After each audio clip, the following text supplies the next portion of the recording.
Together can we do it? Yes, we can. Each man must do his bit.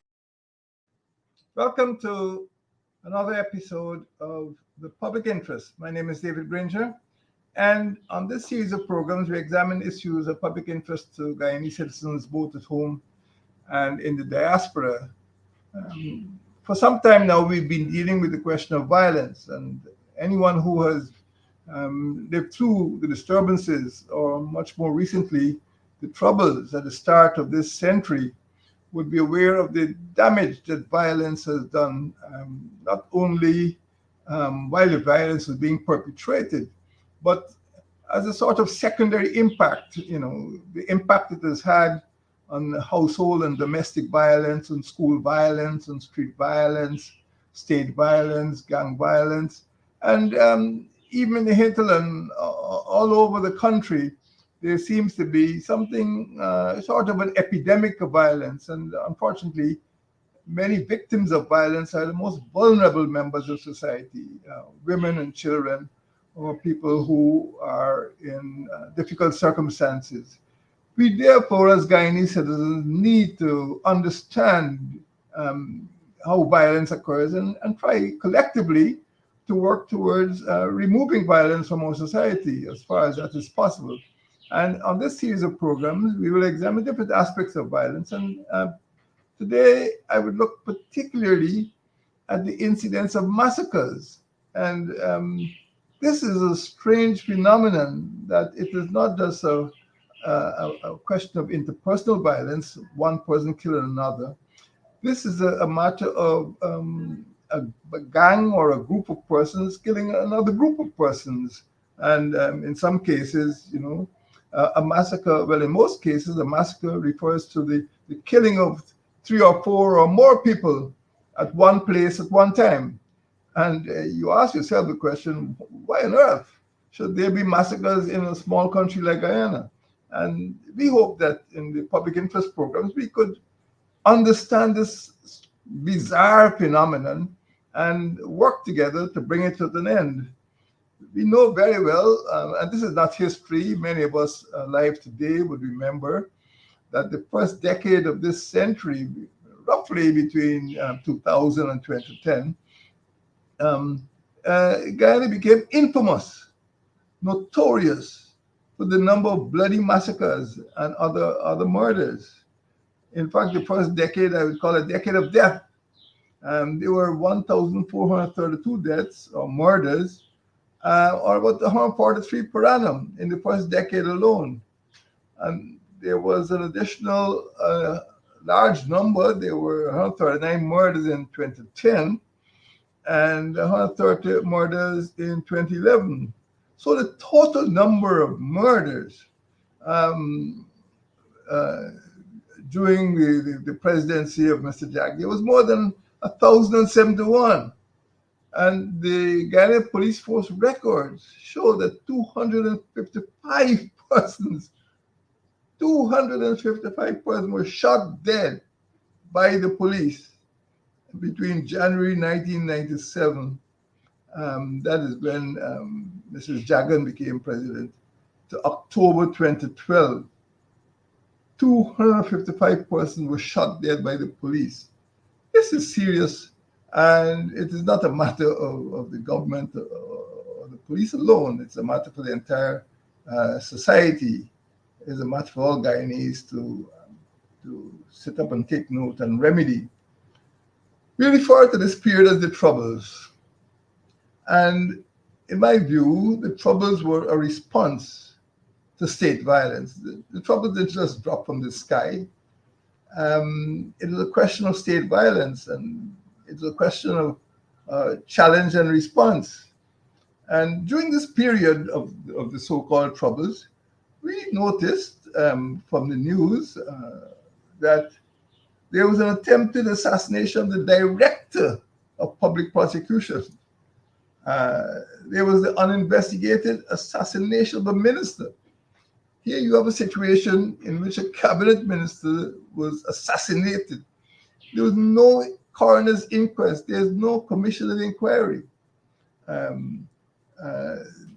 We have a situation in which the deputy head of the Customs Anti-Narcotics Unit was assassinated.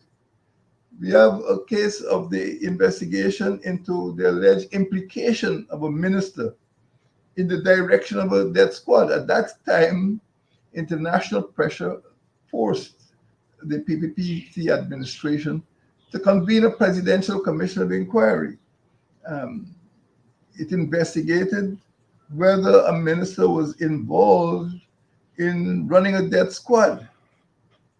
There was another alleged implication of another minister in the acquisition of a computer, a specialized computer, which is only issued to sovereign governments in order to track the telephone communication location of adversaries who were targeted for assassination. And we had the murder of 24 or more than 24 police officers. And we had arbitrary arrests and disappearances of young men, torture of young persons. We had numerous armed robberies, narco trafficking, gun running.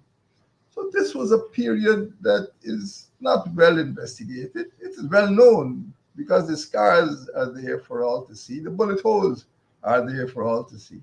And yet we have not brought closure to this period. And we need to look at the reason why there were so many massacres. And we have to go back to the question of causation. The Troubles witnessed 15 massacres. 15 massacres. This is apart from other murders. 15 massacres. And I think official sources define a massacre as the murder of 4 or more persons at one location within one event. So this is not something that spread out over a long period of time. It happens in a very short period of time and in one location. Several events, such as the establishment of the Police Target Special Squad, the TSS, the sponsorship of so-called community vigilante groups, the emergence of phantom squads, and the proliferation of drug gangs, bandits. All of these phenomena characterize the period we know as the Troubles. And several of the killings, several of the massacres involved the army and police, the Guyana Defense Force and the Guyana Police Force. And of course, many of them involved the gangs, the bandits. Some involved the phantoms, who up to now nobody knows the identity of the phantoms. We know who was in the army and the police, and we know who was in the Target Special Squad. We know some of the narco traffickers, but they were phantom gangs functioning in the public sphere, and we don't know the identities up to now. Many of them were equipped with electronic eavesdropping equipment so they could listen into the conversations of other people. They were equipped with special weapons, special vehicles, and these could only have been provided with the knowledge or connivance or cooperation of the Guyana Police Force or other government authorities. These things could not have happened by accident. We need to look carefully, therefore, at the massacres which occurred in this period and why they occurred.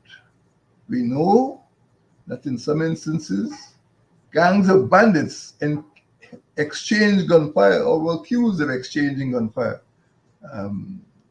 with the police or with narco traffickers. And there are at least 43 persons who were killed in such exchanges. We know that people who were caught committing serious crimes or being accused or suspected of having committed serious crimes were killed. And then again, about 49 persons were killed like that. And then we have cases in which the law enforcement agencies claimed to be in pursuit of dangerous criminals. And in those cases, we had about 73 persons killed. So there were lots of excuses, there are a lot of explanations, but we don't know quite frankly, what is true and what is false. We know that very senior police officers um, who were asked about this either during the Troubles or afterwards said that all the witnesses to these massacres had been killed. So there was no evidence. And in a way, it was proven when my administration attempted to convene an inquiry into the Lindo Creek massacre. And the investigators came up against a wall. People just denied everything. They were not there. They knew nothing. And of course, the investigation was quite unsatisfactory. Although many of the persons who gave evidence are occupying high places today. We will come to the Lindo Creek massacre because that was pivotal. Many of the key persons in the security forces at that time are still key persons in the security forces at this time. Let us look briefly at the record of these massacres, the chronology, and I think we can start at maybe some of you may want to go back to 2000 when Lyndon London was killed. But that was maybe just a simple murder, if there's such a thing as a simple murder. But between 2000 and 2010, there was a surge in narco trafficking. There was a surge in gun running. There was a surge in contraband. And these trades, these international, transnational trades, generated several drug-driven gangs and death squads. It generated the engagement and recruitment of bounty killers, and it generated the recruitment of bandits. And sometimes the bandits were themselves employed by narco traffickers. And on occasion, it seemed that the bandits who knew the narco traffickers very well went rogue, went on their own private enterprise. So they were all involved in the crime, and they turned against some of the employers in crime. And this complicates the situation. And up to now, we can't be sure who employed who and what was responsible for this spate of murders. What we do know is that in many instances, the state itself was alleged or accused to be cooperating with phantom death squads. Let us look briefly at these massacres. I really apologize for going through this grisly record, bloody record, but we need to understand what was happening. As early as July 2002, bear in mind I will leave out the individual killings like the killing of Shaka Blair in April 2002 in his bedroom in the middle of the night. But let us look at the massacres. And one of the most prominent, and unfortunately one of the least remembered, was the attack by bandits towards the end of the PPP Congress at Rose Hall Quarantine in the East Quarantine region. And 4 persons, including a policeman, 4 persons were killed by a gang of bandits. How they arrived, without detection at Rose Hall is a matter of conjecture. Later that year, 2002, 4 persons were killed and 8 were injured when a group of bandits attacked a night spot in Kitty, Georgetown. And one of the 8 persons who was injured was the director of public prosecution. One can assume that he was targeted for assassination. So it was an attempted assassination of the DPP. And 2 police officers were with him. What they were all doing, drinking together, is quite another matter. That was in September 2002. And then the next month, in October 2002, there was a slaughter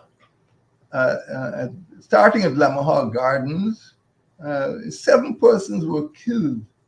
Um, they're all bound by the same event, although they weren't killed in exact places.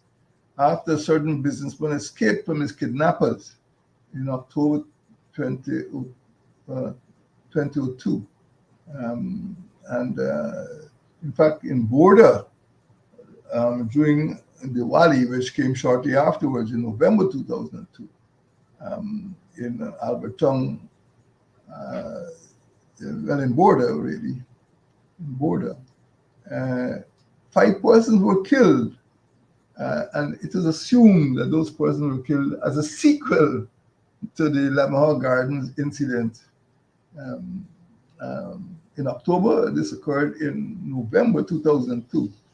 And those persons who went to the scene of the slaughter afterwards would notice that the warheads were buried in the asphalt, as if somebody stood over the victims and shot in a perpendicular manner into their bodies. That is what was going on in November 2002 in Border. The next notorious incident was at Friendship on the East Coast Demerara, with 6 persons. They were said to be wanted men, and they were killed in a joint Army police operation in June 2003.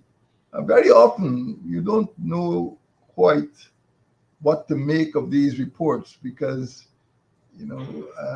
what makes a person wanted? And the fact is, as soon as a person's name or face appeared on a wanted bulletin, it was reasonable to assume that his days were numbered. And we know that 6 persons were killed. Why was it necessary to kill 6 persons? Was anybody arrested? Was anybody injured? But how do you attack some of your house and kill everybody? Take no prisoners. This was one of the trademarks of the sort of state violence that was occurring at that time. Then there was perhaps a sequel, but in an operation not long afterwards, 3 persons were killed, again in a joint army police operation in Prasad Nagar in the very June 2003. And again, Prasad Nagar is what is regarded as more or less middle-class residential area. This is not rural, this is not slum. It might not have been upper class, but it was certainly people who were well-to-do, who lived in Prasad Nagar at that time. And when you had among the shooting that was taking place, the 3 persons were killed. And I'm sure the other residents would have been scared. It reminds me of the Lamahawk Gardens massacre, and persons living within that neighborhood were scared, really scared. And I know one person's wife who had a nervous breakdown because of the shooting, and people, a few kilometers away could hear the shooting clearly. And there seemed to be an element or an air of recklessness in these law enforcement operations against so-called wanted targets. Nobody knew exactly what was taking place, but there was a lot of shooting. At the end of it, there were lots of dead bodies. So Prasad Nagar, in that regard, had a resemblance to the Lamahawk Gardens shooting, but Prasad Nagar, persons who were killed were said to be wanted, and in Guyana at that time, to be wanted was really to be marked for death. And then, of course, we had one of the most terrible bloodbaths in Agricola and Eccles. Maybe they were all part of one campaign a large gang of bandits descended on these neighboring communities on the east bank of the Demerara, and 8 persons were killed. The most bloody, most ruthless um, um, attack. And of course, many of the persons who were killed were presumably innocent. But it was a sort of, well, it wasn't random, it was targeted. But apparently, the bandits didn't care who they killed. And they went after certain persons who, as the story goes, were alleged to be pushing drugs in Agricola. Well, nobody knows the truth now because everybody who knew anything about it would be dead by now. After the Agricola Echoes massacre in February, there was the massacre of the family of a minister at La Bonne Intention. 4 persons, including a government minister, his siblings, and a security guard were killed by a gang of bandits. Now, again, this is a matter of surmise. And until recently, after a statement was made after the death or after the rituals following the death of a high government official, some of the members of the family of that minister questioned, if you know who did it, why must we suffer? For 17 years, why don't you say who was responsible? Why don't you punish the persons who were responsible? But that was the LBI, the killing of a minister, assassination minister. Incredibly, the head of government at that time didn't see it fit to even have a coroner's inquest into the assassination of a minister. He didn't see it fit to have a commission of inquiry into the assassination of a minister. Yet, he claims he knew who did it. Well, this is unbelievable in a modern country. But La Bonne Intention was not the last, and it wasn't the worst. After that, we went back to Baggerstown Echoes on the East Bank, and there you saw this interplay between East Bank and East Coast and Demerara. And 8 persons were killed by a gang of bandits in August 2006. Then the scene moved to the quarantine again, which was the scene for an earlier massacre at Rose Hall, this time at Blackbush Polder, when 7 so-called suspects, again, they were suspected of being bank robbers. Of course, there's no investigation, so dead men tell no tales. So we don't know what they were up to, but there were no prisoners. Every bandit was killed. Every so-called bandit, every suspect was killed. And we can't tell. We have no evidence that what these people were doing, but this is what we were told by the state at that time. They were suspects and they were killed. End of story. But it's not the end of the story. It's not the end of the story. And one of these days there'll be the truth. One of these days the truth will be told about all of these massacres.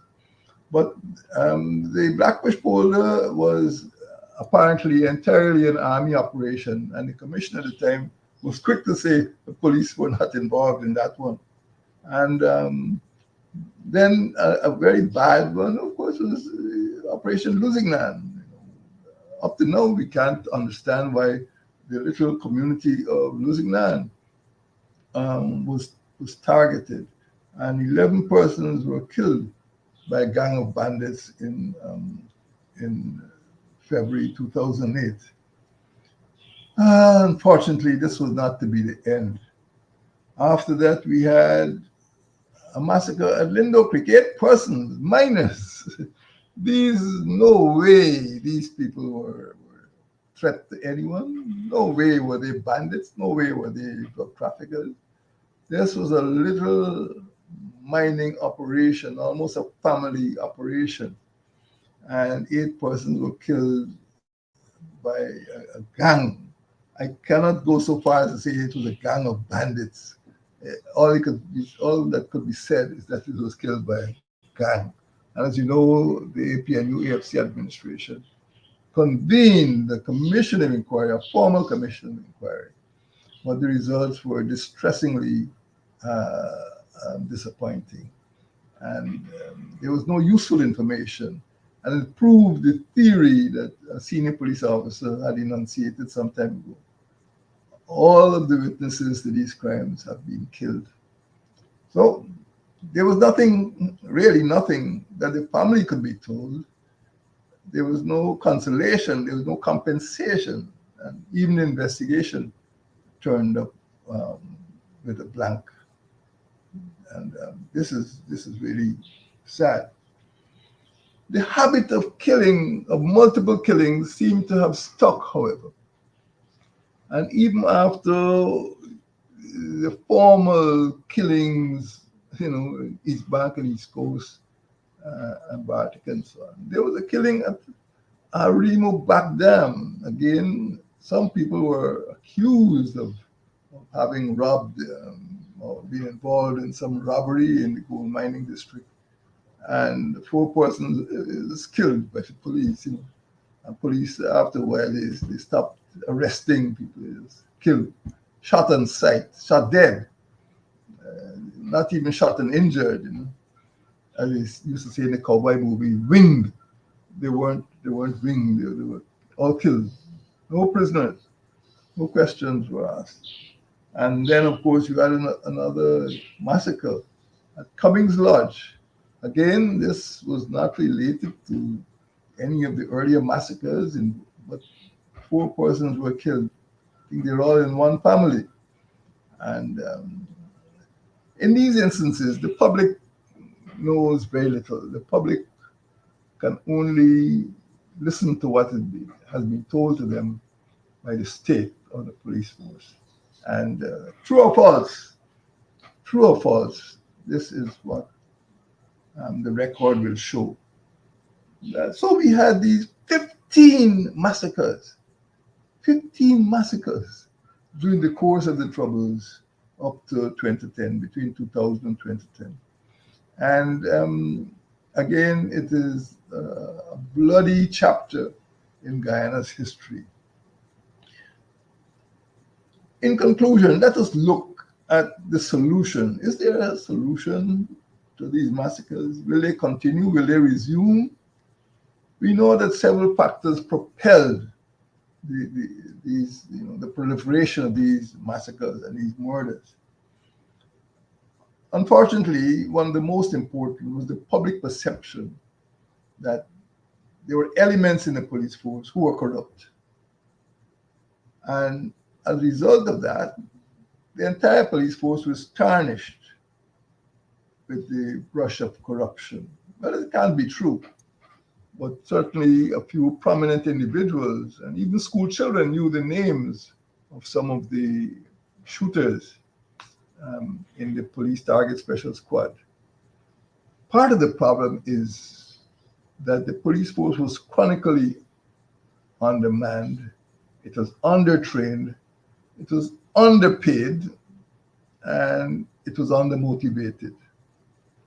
And in addition to all of these underachievements, they practice, or some members practice, deadly enforcement tactics. And as a result, the police force as a whole was regarded as being corrupt and almost, you can say, murderous. As a result of that, a couple of dozen policemen were killed. We will deal with that on some other occasion. Then there was the public awareness that the PPP administration did not really care about human life. They were ambivalent towards violence, and they felt that violence was justified. There were people outside the PPP administration who felt that this, from what they knew, they felt that this violence was justified. But certainly members of the public felt that the police were perpetrating violence rather than preventing violence. Then there was a political indifference. to the PPP administration, because in the early days, the leader of the PNC had engaged the leader of the so-called leader of the PPPC, and there was actually a period of collaboration when the two parties were working together in the early days of the violence to bring the violence to an end or prevent it from getting worse. But after a while, the PPP had no use for collaboration or consensual approach to criminality. And after a while, nobody else cared because the PPP was uh, really doing what it liked in terms of law enforcement. And it rejected or ignored some of the agreements it had with the PNC, what they call the Blessingen Accord, because there were at least three occasions in which the PNC leaders met with the PPP leaders, and there were written accords emerging from those meetings. And in addition to all of this, this is an age of communication. And by this century, the public had access to international reports. These were not secret reports. And there were reports, frank reports from international organizations, Amnesty International, and the US Department of State published reports every year on human rights practices and international movement of narcotics. Um, so it was no longer a secret. These reports, up to now, could be accessed at the United States Department of State's website.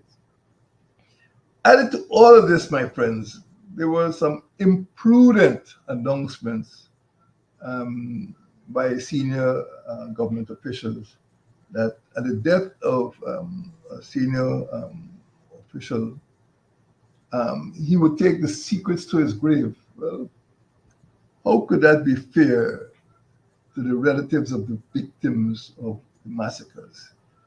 That now that somebody who claims to, or who was claimed to have knowledge of these massacres has died, the family is asking for explanation, the family is asking for closure. And they're told bluntly, that man who knew everything or knew all things would take the secrets to the grave. Well, he's dead and he can speak no more. My friends, the remedial measures that were proposed to deal with these massacres, the agreements, were all ignored in the main by the PPP administration. Instead of trying to eradicate the causes, the PPP seemed to be more concerned with concealing the symptoms of crime. So up to now, they have not dealt with the causes of the crime, which were thoroughly investigated in the early Blessingen Accords between the PPP and the PNC. Both sides sat at the table and put forward some proposals, which in theory were accepted, but in fact, they were never implemented, at least by the PPP. What we do know is that monuments have been erected in Bartica, in Buxton, in Kingston, that's the Ivlery, and in Lusignan, to commemorate the victims of the massacres of the Troubles.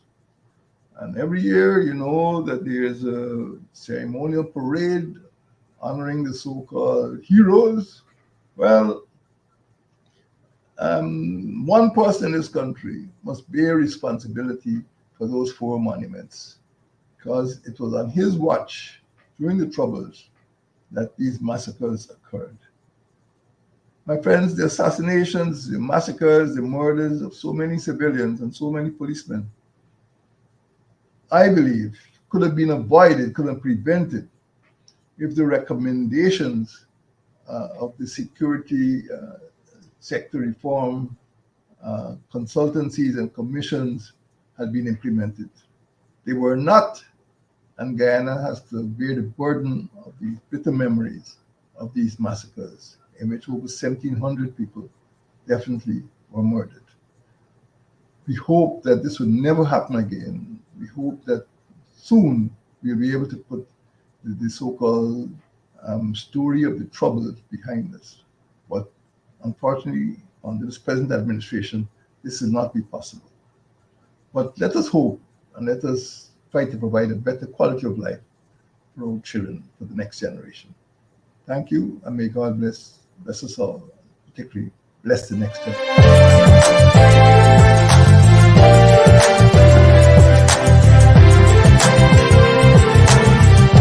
Let us cooperate for the young.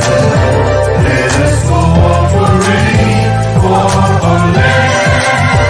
Let us resolve to fight together. See we do it right together. Can we do it?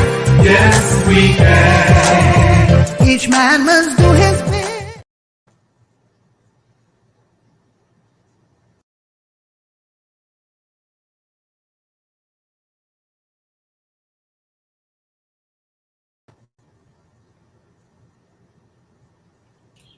All right, so we go right into the next TPI. Okay, just give me 2 minutes so we can switch over here. TPI, yeah. Yeah, and then we do the. Are we going to do Yeah. the 2A RVs this morning as well? Pardon me? There are 2 TPIs and 2 Anansis. Yeah, We'll do all 4 this morning. yeah. So we go straight into the next TPI. Next TPI, thank you. Yeah, thank you. Give me a break.